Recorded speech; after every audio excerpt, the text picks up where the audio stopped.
The galaxy had always trusted the stars. They were more than distant fires in the void. They were anchors of certainty. Every civilization, no matter how ancient or advanced, depended on them. Energy grids drew from stellar radiation. Navigation systems aligned with pulsars and constellations. Entire religions were built on the belief that the stars were eternal, unchanging, untouchable. So when they began to dim, no one truly understood what they were seeing. At first, it was dismissed as error, a calibration fault, a minor fluctuation in stellar output.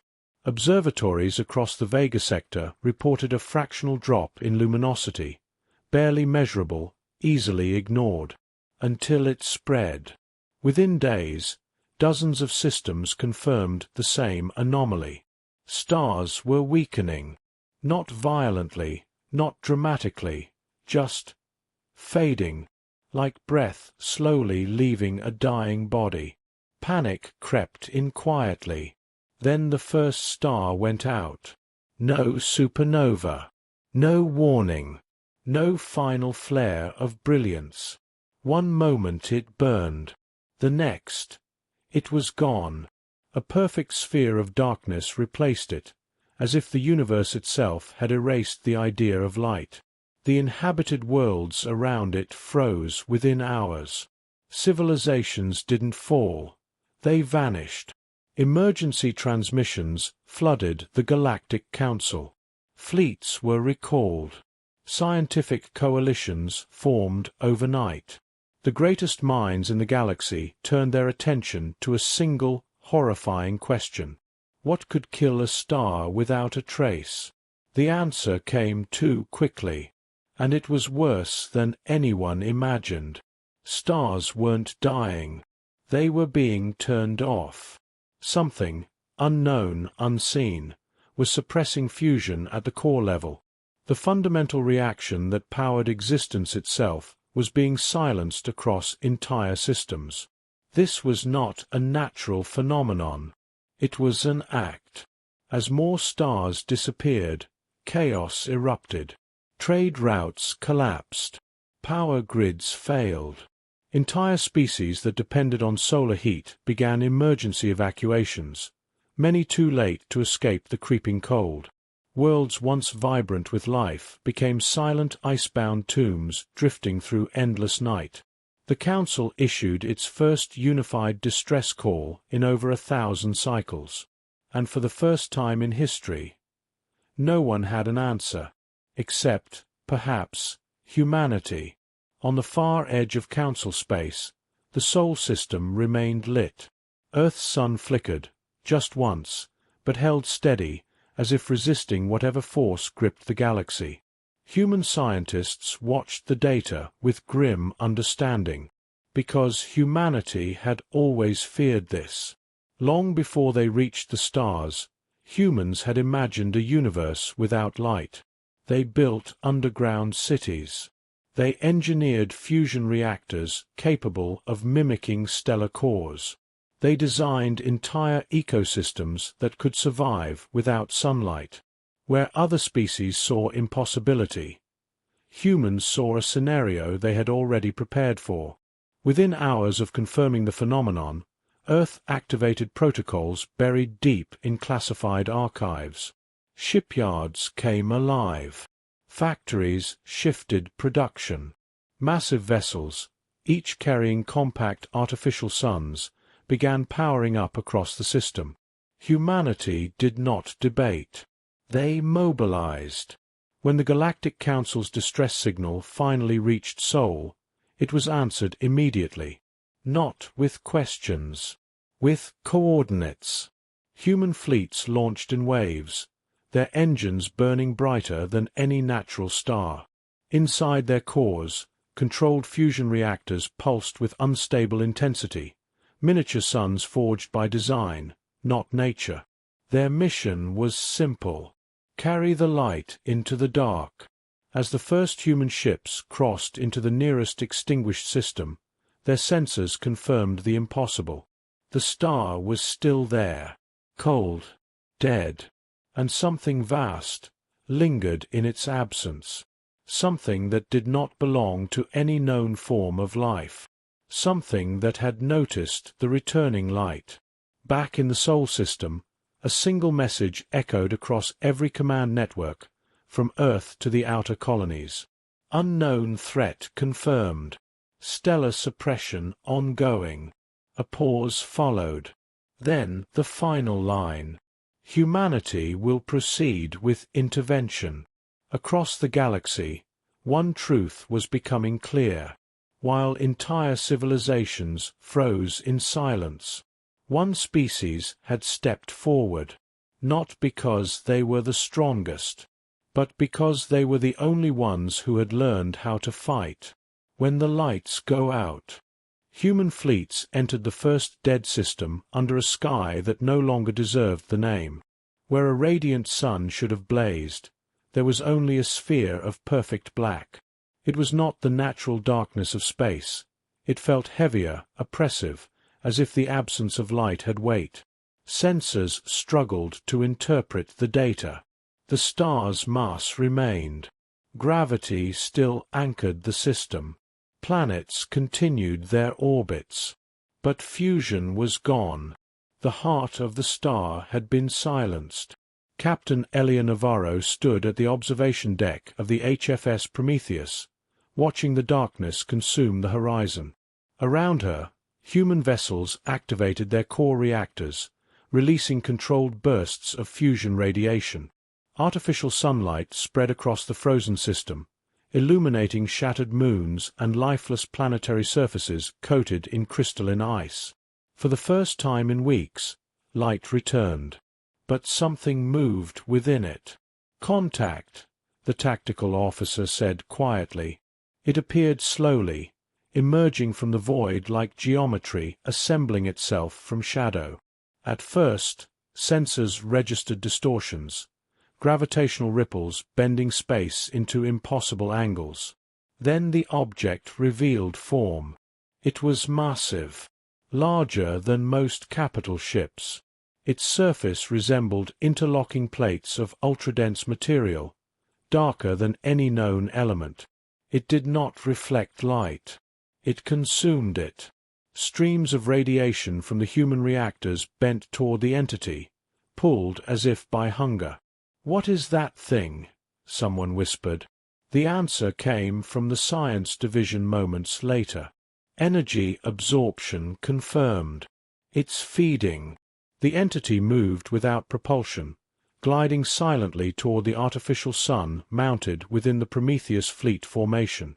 As it approached, the light dimmed, not gradually, but in measurable, immediate decline.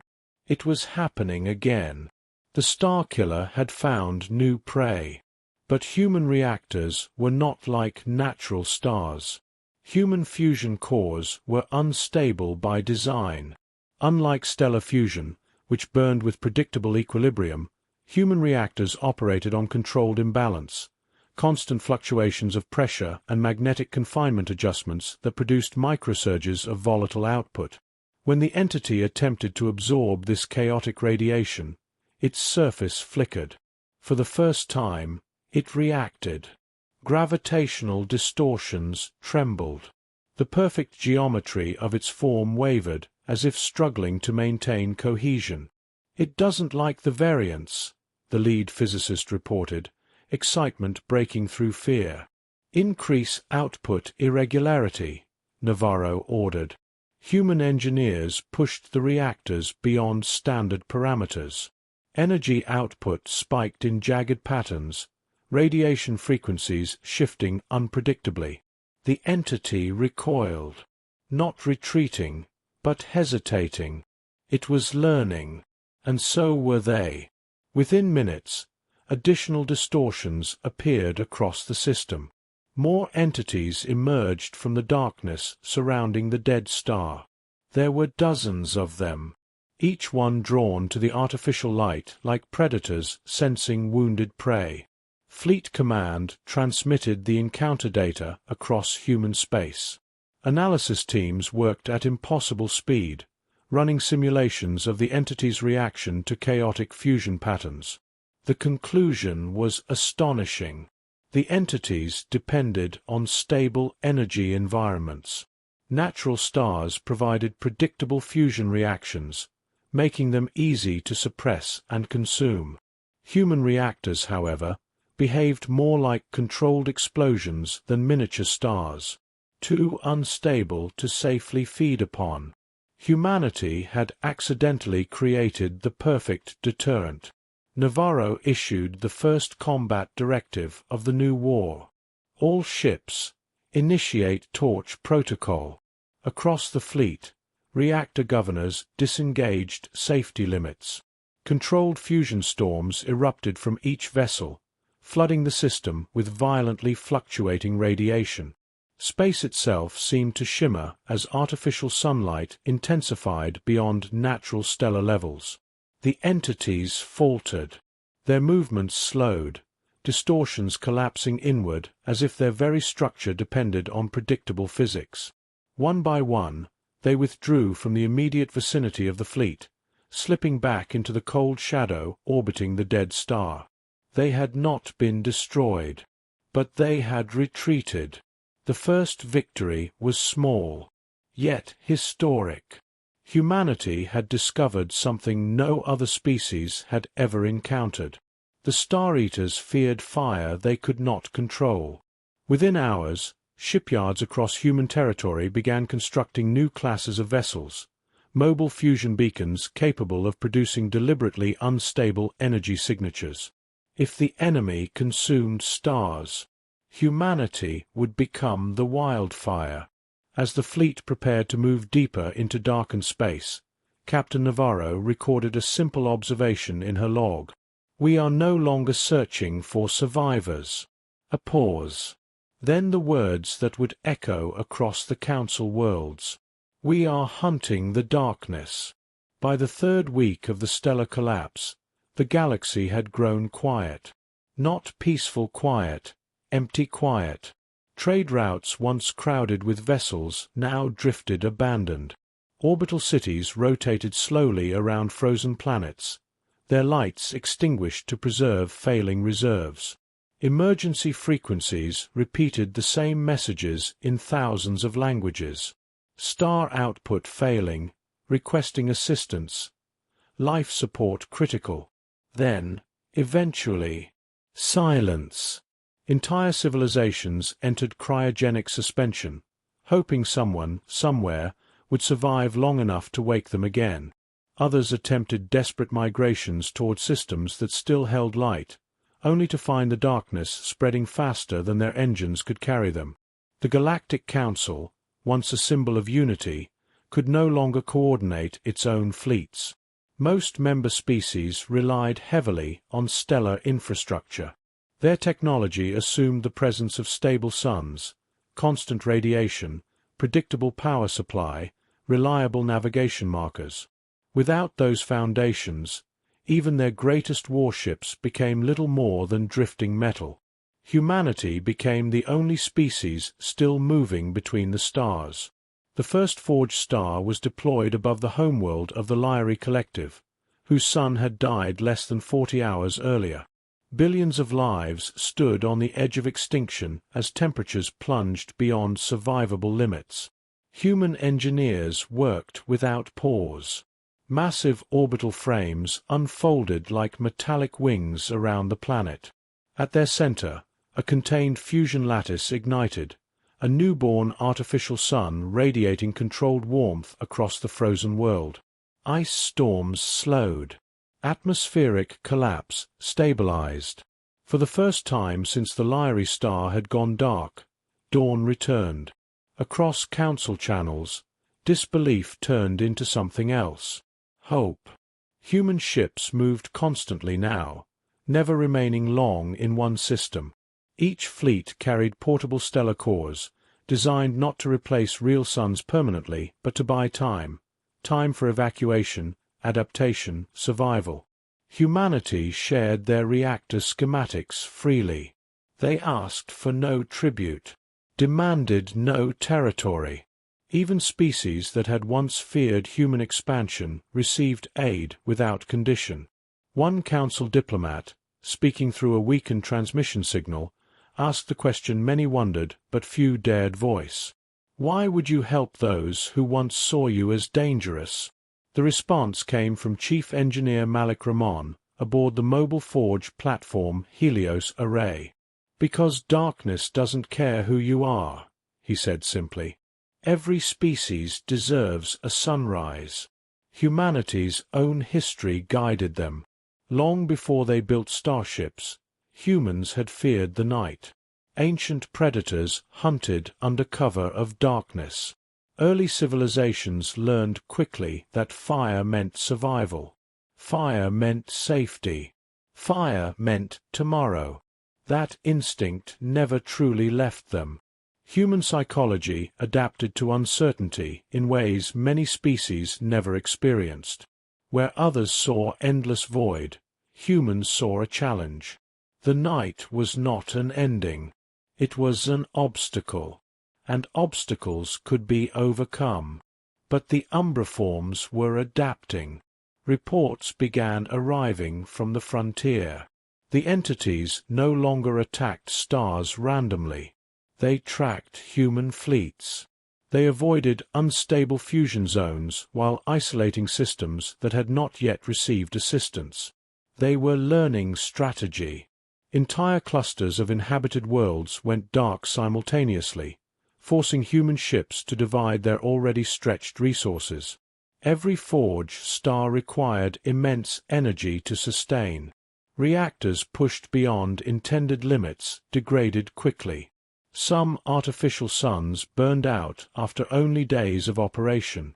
Human crews accepted the risk without hesitation. In one recorded incident, the crew of the carrier HFS Dawnkeeper rerouted life support power to maintain orbital fusion output long enough for an evacuation convoy to escape. None of them survived the resulting reactor cascade. Their final transmission was brief. Keep the light going. Stories like this spread rapidly across surviving networks. For many species, humans became more than allies. They became symbols. The species that refused to surrender to extinction.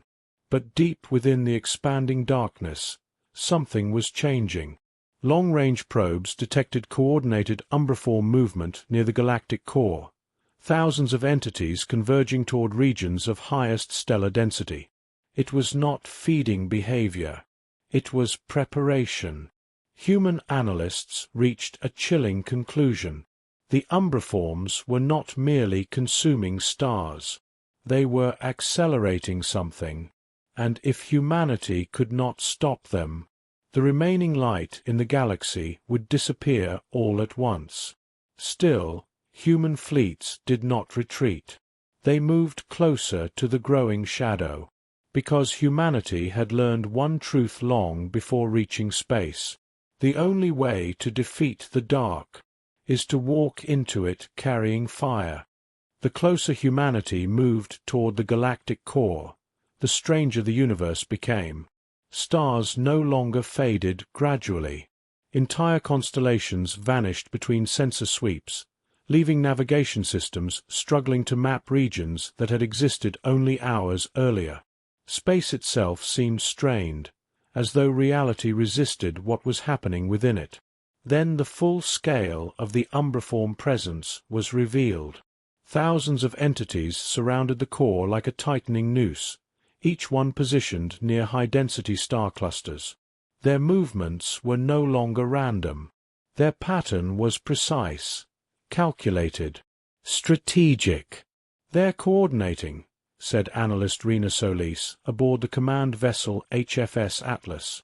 The holographic map displayed an unsettling image, a dark sphere forming at the center of the galaxy where light once thrived most intensely. Human astrophysicists reached a terrifying conclusion. The umbriforms were not simply consuming stars individually. They were preparing to suppress an entire region simultaneously. If the galactic core went dark, Gravitational stability across spiral arms would destabilize. Star formation cycles would collapse. Civilizations that survived the initial wave would face slow extinction as the galaxy itself aged prematurely. Humanity could not allow that to happen. Data recovered from precursor ruins, hidden within the Perseus vaults, revealed fragmented warnings left by an ancient species long extinct. Translated inscriptions described entities known only as eaters of equilibrium. According to the recovered texts, these beings appeared whenever stellar density increased beyond natural thresholds. Their purpose was not conquest, but correction, cosmic balance. They prevented runaway star formation capable of destabilizing galactic structures. But something had awakened them far too early. Deep archival records uncovered the cause. Centuries ago, an advanced civilization attempted to increase stellar output artificially across multiple sectors to solve an energy crisis. Their experiment used gravitational compression fields designed to accelerate fusion reactions within several hundred stars simultaneously. The experiment failed, catastrophically. Though the species responsible had long since vanished, the consequences remained. The artificial increase in stellar activity had triggered the umbriforms prematurely, signaling that the galaxy had entered a phase of imbalance. Now the Eaters were correcting the mistake, without understanding that countless young civilizations depended on the current stellar equilibrium. Humanity faced an impossible decision. Destroying the umbriforms outright seemed unlikely. Their structures existed partially outside conventional spacetime metrics, making most weapons ineffective. Avoiding them was no longer possible. The only remaining option was risk beyond precedent. Human engineers proposed a radical strategy: reignite dead stars faster than the umbriforms could suppress them. Not individually, simultaneously. The plan required the largest coordinated energy output ever attempted by a single species. The last burning fleet assembled near the core, thousands of human vessels, each modified to operate far beyond standard fusion tolerances. Experimental hyperfusion drives, once considered too dangerous for practical use, were installed across the fleet. Each ship effectively became a controlled stellar ignition device. Failure probability was calculated at 62%. Survival probability for crews operating within ignition range was far lower. No one withdrew. As the fleet entered the umbriform perimeter, darkness thickened like liquid shadow. Entities shifted toward the incoming energy signatures, drawn by the sudden surge of unstable fusion radiation. Fleet Command transmitted the ignition sequence across all channels. On mark, burn. Thousands of reactors surged simultaneously. Space erupted in violent light. Unlike natural stars, human hyperfusion produced chaotic energy patterns that destabilized the umbriform's absorption mechanisms. Gravitational distortions rippled outward as new stellar reactions ignited across previously dead systems. Artificial starbirth cascaded across the core. Umbriforms attempted to compensate, but their feeding structures faltered under the unpredictable energy surges. They could consume equilibrium, but not chaos. Wave after wave of ignition pulses forced the entities into retreat patterns not observed before. For the first time in recorded history, the Eaters lost ground. Some human ships did not survive the energy discharge. Hulls fractured under the strain of gravitational feedback. Reactor containment fields collapsed in bursts of blinding radiation. But the chain reaction continued. Dead stars reignited. Dark systems glowed once more. The umbriforms withdrew deeper into interstellar shadow, abandoning regions they had already claimed. The galaxy's light returned. Not fully, not permanently, but enough. enough for civilizations to breathe again, enough for hope to exist.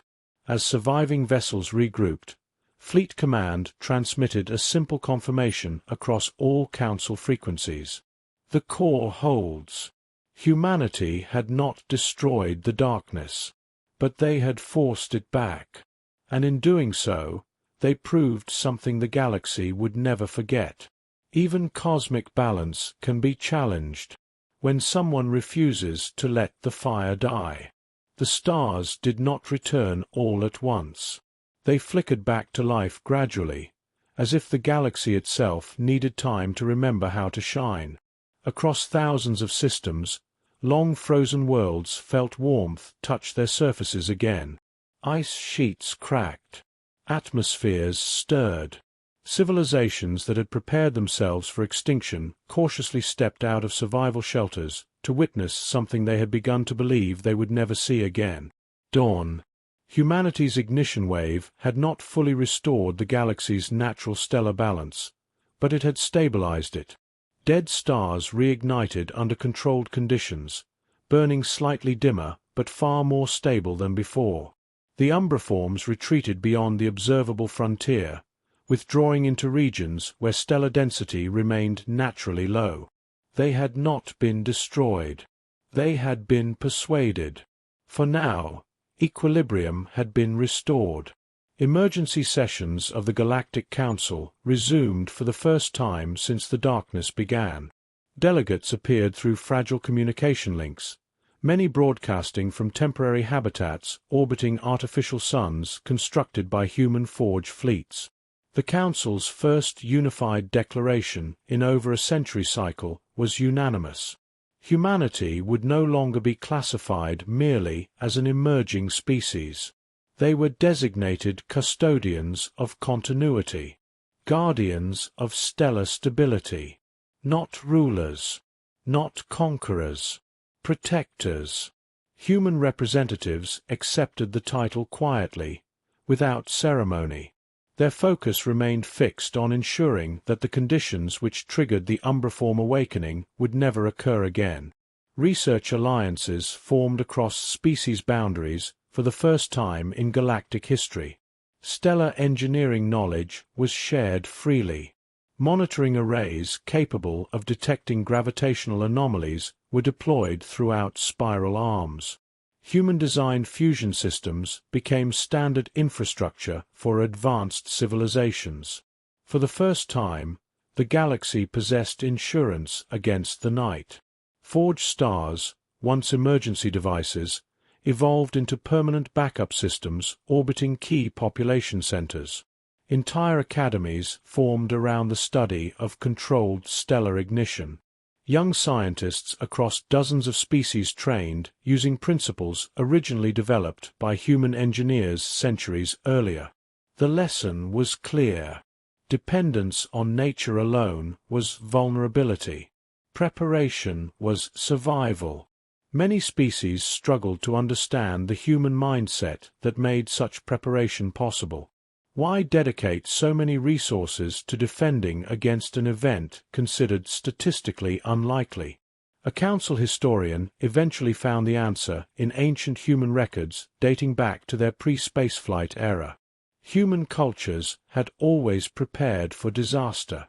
They built shelters for storms that might never come, stored food for winters that might never arrive, invented light sources capable of pushing back darkness long before they understood the physics of stars. Humanity did not prepare because catastrophe was certain.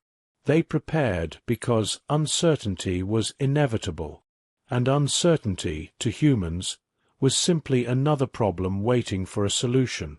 Years later, a memorial station was established near the galactic core, marking the location where the last burning fleet initiated the ignition wave. The names of lost crews were inscribed in light patterns visible only from orbit, an eternal constellation formed not by nature, but by intention, a reminder that survival sometimes requires sacrifice. Generations grew beneath skies no longer taken for granted. Children across countless worlds learned about the long night, the time when the stars themselves had nearly vanished, and about the species that refused to let darkness win. Human explorers continued pushing beyond mapped space, monitoring for any sign of umbriform return. Early detection networks ensured that no sudden imbalance would ever again threaten the galaxy without warning. Preparation became tradition. Vigilance became culture. When asked why humanity remained so focused on maintaining stellar backup systems even centuries after the crisis, Ambassador Lien Ortega gave an answer that would later be taught in classrooms across hundreds of civilizations. Because the universe does not promise stability. She paused, looking toward the artificial sun illuminating the council chamber. It only offers opportunity. Humanity had not conquered the galaxy. They had preserved it. And as long as even one human reactor burned somewhere in the vast cosmic dark, no civilization would ever face the night alone again. Because when the stars went dark, humanity carried the flame.